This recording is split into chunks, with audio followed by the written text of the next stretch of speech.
Call the Honourable Simon Bridges. Mr Speaker, for several years I was a Crown prosecutor in the Bay of Plenty, prosecuting jury trials in small provincial towns and provincial cities. And can I say, in the course of doing that, I met and had really quite a lot of interaction with gang members, patch gang members, probably in the hundreds. I met them in court. I've examined them, I've cross-examined them, I've met them outside of court, I've talked with them, I've briefed them, I've actually been in their homes in small towns around the Bay of Plenty, I've been in gang pads, I've seen how they live, I understand, I think, probably as well can I say as anyone in this House who isn't an officer, and I know we're going to hear from some officers in this debate about gang members. And let me tell this House, they can be personable one-on-one, they can be articulate, they can be smart, they can be cunning, but together, and when they put their patch on, it's a very different story, Mr Speaker. And let me say to this House, there is nothing good about gangs, not a single thing that is good about gangs. They are thugs, they are drug dealers, they are rapists, and they are murderers.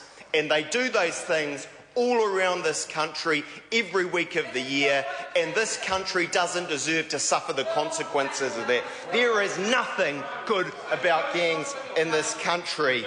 And there's a different, somewhat trendy view from the Rajan Prasads of this world, from the do-gooders of this world, who say that actually, gangs are okay.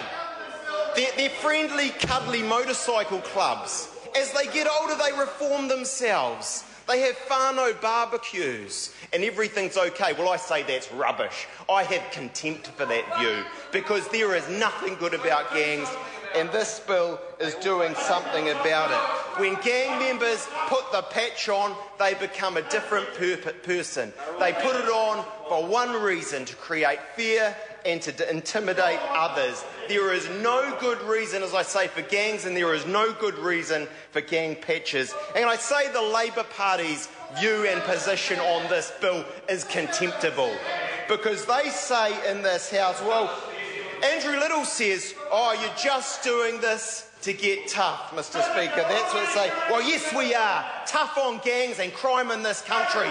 And if that party opposite wants to know why they're doing so poorly in the polls and why the provinces wholeheartedly reject them, maybe they want to look at their soft approach to crime. Maybe they want to look at themselves and understand why they are doing so poorly. Because actually we are tough on crime and we are tough on gangs, and we make no apology for everything we do that makes it harder for gangs to operate in this society, because we have contempt for them. We have contempt for what they do. They are thugs, they are rapists, they are drug dealers, and they are murderers. And I wholeheartedly support anything that makes it difficult for them, against the trendy sort of liberal view that we have from the other side, that somehow we should be apologists for them. Well, we won't be on this side of the House. Call Chris Farfoy.